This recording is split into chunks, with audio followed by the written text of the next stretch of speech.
दोस्तों नमस्कार। आशा है कि आप अच्छे होंगे। आज का हमारा छोटा सा वीडियो है वो इस पर है कि आज अमेरिका से जो भारत का टैरिफ वार चल रहा है। अब सवाल हम ये पूछना चाहते हैं, अमेरिका अगर भारत इतना ही संपन्न है तो भारत से अमेरिका लोग क्यों जाते हैं? मैं मानता हूँ कि ग्लोबलाइजेशन का दौर है, विश्वीकरण का दौर है, वैश्वीकरण का आदान प्रदान प्रतिभाओं का होना चाहिए। लेकिन क्या सिर्फ अमेरिका और कनाडा में क्या वैज्ञानिक जाते हैं? क्या साइंटिस्ट जाते हैं? क्या वो लोग नहीं जाते जो पेट्रोल पंप पर पानी भरते हैं, डीजल भरते हैं, होटलों में वेटर का काम करते हैं, मजदूरी का काम करते हैं? वो लोग भी तो जाते हैं। तो अगर भारत इतना बढ़िया कंट्री है, इतना सब कुछ अच्छा है, तो भारत से प्रतिभाएं पलायन क्यों कर रही हैं? पृथ्वी में पलायन का सबसे बड़ा कारण है जो भारत में जातिवाद है। यहाँ तक कि इंटरव्यू में भी आप सरनेम लिख दीजिए, दूसरा जो वर्ग का वो आपको नंबर कम दे देगा। यहाँ तक तो गिरे हुए लोग हैं हमारे यहाँ। बहुत सारे अनुभव आपको ज़िंदगी भर होते होंगे। हर जाति यहाँ गर्वोन्वित है, हर जाति ऊंची है, कोई किसी से कम नहीं है। फिर भी ब्रेन ड्रेन हो रहा है, लोग बाहर जा रहे हैं। अमेरिका लाख बुरा है, मैं कहता हूँ।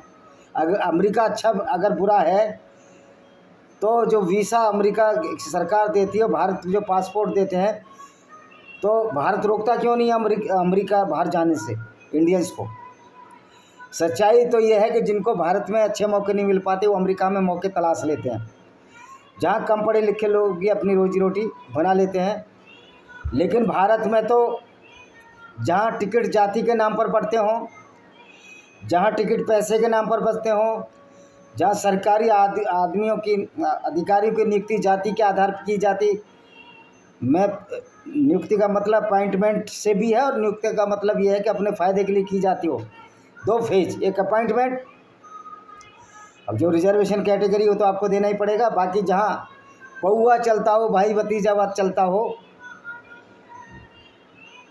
तो वहाँ एक अच्छा आदमी जिसकी आत्मा मरी नहीं है, उसका इतना प्रताड़ना हो जाती है, इतना उसका हरासमेंट हो जाता है कि वो देश से बाहर चला जाता है। और दूसरी बात यह है, जब ग्लोबलाइजेशन हो रहा है, वैश्वीकरण हो रहा है, तो पूरी दुनिया को एक मानकर क्यों नहीं चलना चाहिए? आप ये देखिए, जो हम कार खरीदते हैं भारत में, उस पर इतना टैक्स होता है कि हमारा गाड़ी कमाई का टैक्स ये सरकार लूट लेती है। फिर अगर भारत इतना ही डेवलप है तो कितने करोड़, 70 या 80 करोड़ लोग राशन के मोहताज क्यों हैं? उनकी परचेजिंग कैपेसिटी इतनी नहीं है कि वो अपने लिए अनाज कर सकें। और सरकार का फंडा, मोदी जी बार बार 56 इंच की छाती, मुझे नहीं लगता उनकी 56 इंच की छाती है, ये तो एक जुमला है उनका। 56 इंच की छाती वाले ठोक ठोक कर कह रहे हैं हमने इतने लोगों को राशन दिया। शर्म आनी चाहिए हम लोगों को। मैं मोदी जी को नहीं बोलता, ये पॉलिटिशियन लोग तो अपना क्रीम चटाते। शर्म आनी चाहिए हम भारतीय लोगों को कि इतने बड़े लोग हम राशन की लाइनों में लग रहे हैं। हम ये नहीं सोचते कि क्या वजह है कि हम राशन की लाइनों में लग रहे हैं। क्यों? हमारी हैसियत भिखारी जैसी है। जब ये आंकड़े आप बाहर रखोगे, यूनाइटेड नेशन ऑर्गेनाइजेशन में रखोगे, तो आपकी छवि क्या होगी?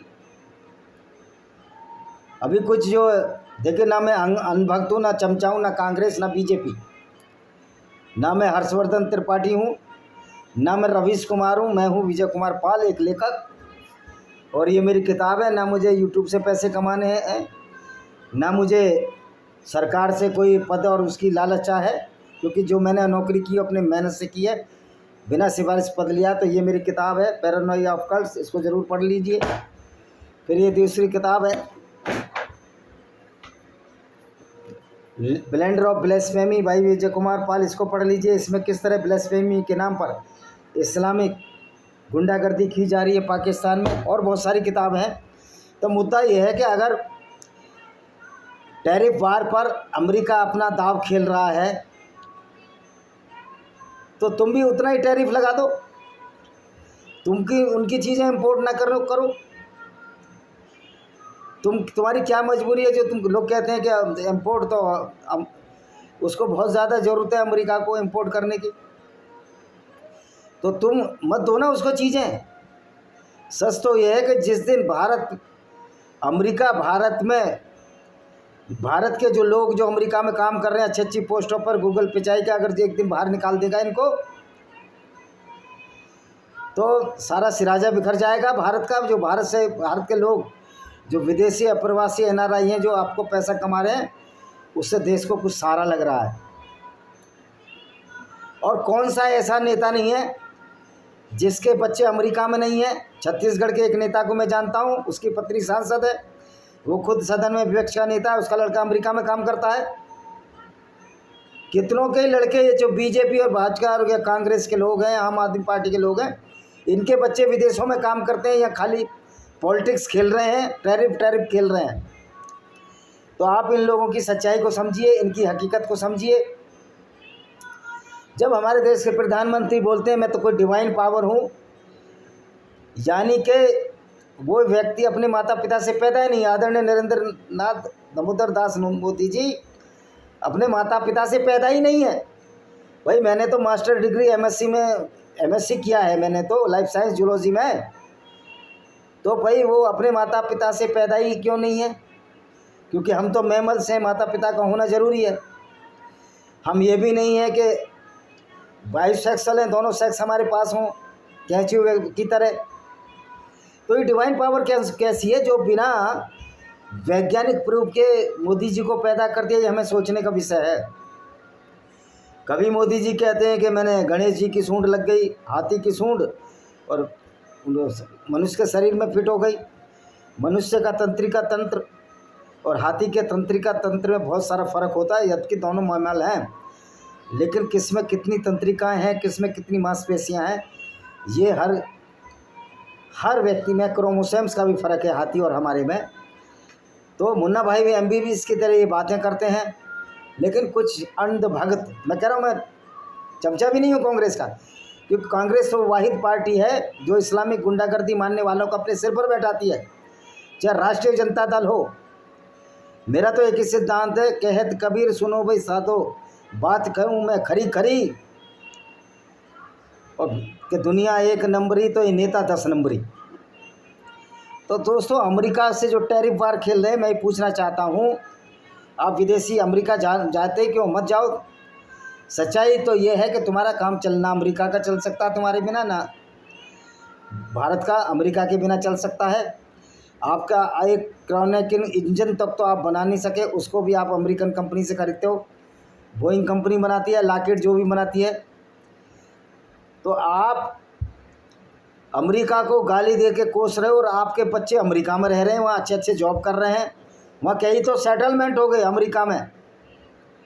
छत्तीसगढ़ के विधानसभा के उपज का नेता, उसका लड़का वहाँ अमेरिका में काम करता है, बेटी भी शायद अमेरिका में। ऐसे बहुत लोग हैं। तो लोगों को उल्लू बनाना मत सोचो।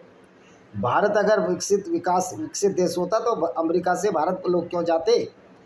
निश्चित तौर पर अमेरिका हमसे ज़्यादा समर्थ और शक्तिशाली है, उस पर ज़्यादा कैपेसिटी है लोगों को अच्छा पेमेंट करने की।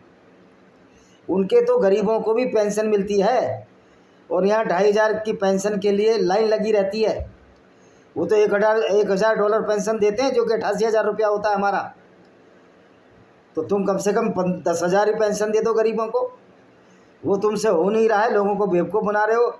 और जो अंधभक्त हैं, जो चैनल हैं, हर्षवर्धन त्रिपाठी जैसे और ओमकार चौधरी जैसे, मैं उनको भी कहना चाहता हूँ, आदरणीय, आप ज़रा सोच समझ कर बात करें। ये कर दिया मोदी जी ने, वो कर दिया, मतलब मोदी भक्त हो या आप सच्चाई बता रहे हो, या कोई राहुल भक्त है या राहुल की सच्चाई बता रहे हैं। रवीश कुमार हर्षवर्धन त्रिपाठी मत बनिए, एक निष्पक्ष पत्रकार बनिए। अमित जानी जैसे बहुत सारे पत्रकार हैं। कोई अडानी अंबानी के खिलाफ नहीं बोलना चाहता। भाई अडानी अंबानी क्या हमारे फूफा के बेटे हैं या मामा के बेटे हैं, या अडानी अंबानी को खाने को देता है? इतनी तो किसी की हैसियत नहीं अडानी अंबानी की, जो भारत की प्रजा को भूखा मार सके, क्योंकि भारत की प्रजा ही उनकी परचेज करता है। अगर हम सामान नहीं खरीदेंगे तो वो भी भूखे मर जाएंगे। तो दोस्तों ये जो अमेरिका पर जो टैरिफ वार है, इस खाली पॉलिटिक्स हो रही है, और दोनों तरफ से पॉलिटिक्स हो रही है। अगर अमेरिका इतना ही बड़ा कंट्री है, ट्रंप इतने ही खराब आदमी है, तो भारत सरकार उन लोगों के वीज़े रोक ले जिनको अमेरिकन एमएनसी वीज़ा दे रही है अमेरिका जाने के लिए इंडियंस को, जो अपनी सिटीजनशिप छोड़ रहे हैं। आप रोकिए उनको, क्यों नहीं रोकते अमेरिका जाने से। सच्चाई तो यह है कि सांच कहूँ तो मारे दावे, भूखे जगमतियाना, लोगों को बेवकूफ़ बनाना ये सब छोड़ो। अमेरिका में संसाधन है, अमेरिका में लोग जाते हैं, बहुत सारे लोग जाते हैं। मेरे तो क्या ही डिपार्टमेंट के लोग हैं, उनकी किसी की बेटी, किसी का बेटा, किसी का दामाद, सब अमेरिका में बस गए, वो वहाँ से आना नहीं चाहते। चैनल भी चलाते हैं अपना अमेरिका। जब वहाँ उनको रेस्पेक्ट मिल रहा है, अच्छे संसाधन मिल रहे हैं, लाइफ मिल रही है, यहाँ तो बीजेपी के नेता कुत्तों के पीछे पड़ गए। विजय गोयल, बालेश्वर त्यागी जो गाजियाबाद में पूर्व मंत्री रहे, मेरे व्यक्तिगत तौर पर परिचित हैं। अतुल गर्ग के पिता व्यक्तिगत तौर पर हम छोटे थे, परिचित थे। ये तो इसको तो मैं जानता भी नहीं, ना मैं इससे मिलना भी चाहता। तो बीजेपी के नेता तो कुत्तों के पीछे लग गए। सुप्रीम कोर्ट में प्रेशर देकर ये वो तो अच्छा हो, जो माननीय जज हैं उन्होंने इस गंभीरता को समझा। तो ये खाली कुत्तों के पीछे लगने वाले व्यापारिक लोग, अपना फ़ायदा करने वाले, पूरी दुनिया में राजस्थान से फैलकर लोगों को, गरीब लोगों को लूटने वाले, आदिवासियों का शोषण करने वाले, पिछड़ी जातियों का शोषण करने वाले लोग। छत्तीसगढ़ में कितने आदिवासी का शोषण इन्होंने, मारवाड़ियों ने किया है, मैंने अपने सामने से देखा और मैं प्रूफ भी साबित कर दूंगा किस तरह उनका शोषण हुआ है।